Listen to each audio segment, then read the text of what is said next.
kalau orang paham syariat itu bisa sekejap selesai. Kenapa? Sebelum saya nikah, saya bilang sama istri saya, Dek, ada satu hadis yang kamu harus hafalkan dari Baihaqi. Rasulullah Shallallahu Alaihi Wasallam berkata pada para sahabatnya, maukah kalian saya beritahu tentang istri-istri kalian yang calon penghuni surga?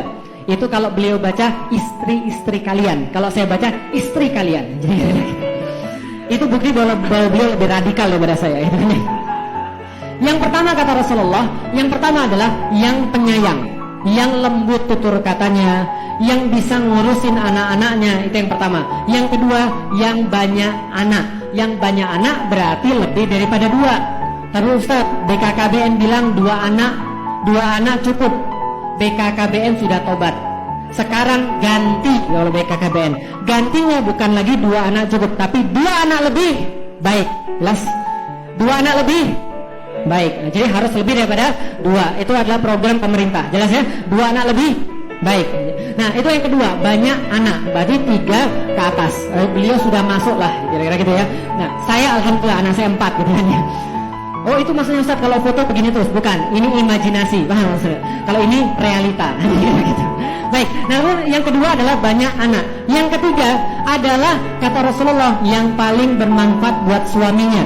Ya, kalau suaminya di rumah menyenangkan bagi suaminya. Kalau suaminya pergi, dia menjaga dirinya di hadapan Allah Subhanahu wa taala. Yang keempat, yang paling penting, kalau dia marah sama suaminya atau suaminya yang marah kepada dia, maka segera istrinya, baik dia yang marah atau suaminya yang marah, dengerin baik-baik, dia marah atau suaminya yang marah, dia segera menghambur ke pangkuan suaminya, lalu dia berkata, wahai suamiku, aku tidak bisa memejamkan mata sebelum engkau meridhoi aku. Itu cuma ada di dalam Islam. Dan itu baru bisa berlaku kalau orangnya paham agama. Lah kalau orangnya paham agama, kayak saya sama istri saya, Dek, Umi ingat hadisnya? Langsung yang terjadi berikutnya episode yang sudah kita tahu sama-sama. Tapi kalau istrinya nggak taat, lalu dibilang, Umi ingat hadisnya? Terus dia bilang, terus gue harus bilang lo gitu? Nah sekalian, dia nggak ngaruh. Kenapa? Karena dia nggak ngerti agama. Ini dalam pernikahan.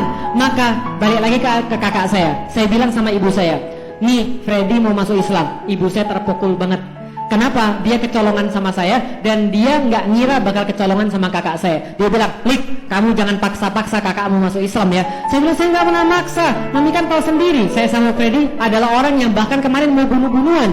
Islam yang membuat kita jadi ukhuwah, jadi benar-benar saudara. Ibu saya bilang, kamu jangan paksa-paksa kakakmu. Emangnya kenapa harus masuk Islam? Saya bilang, nih di dalam Islam kita punya segala macam tuntunan dalam hidup yang buat Anda itu tetap dalam fitrah.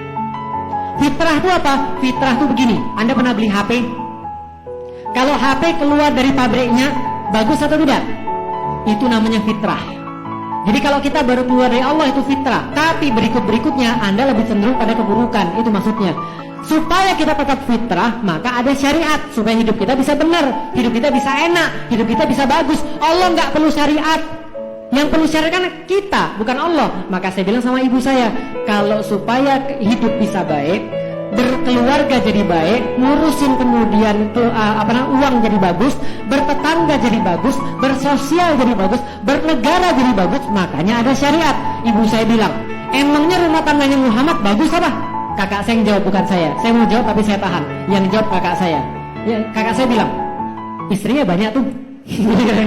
Betul juga ya sebenarnya. Lah, istri satu aja kita susah, tapi Nabi Muhammad memberikan solusi. Istri banyak bisa bagus, istri banyak bisa sakinah. Teori doang Ustaz, tapi mohon penjelasannya nanti. Allahu Akbar. Ya itu cita-cita aja, teori aja itu kan ya.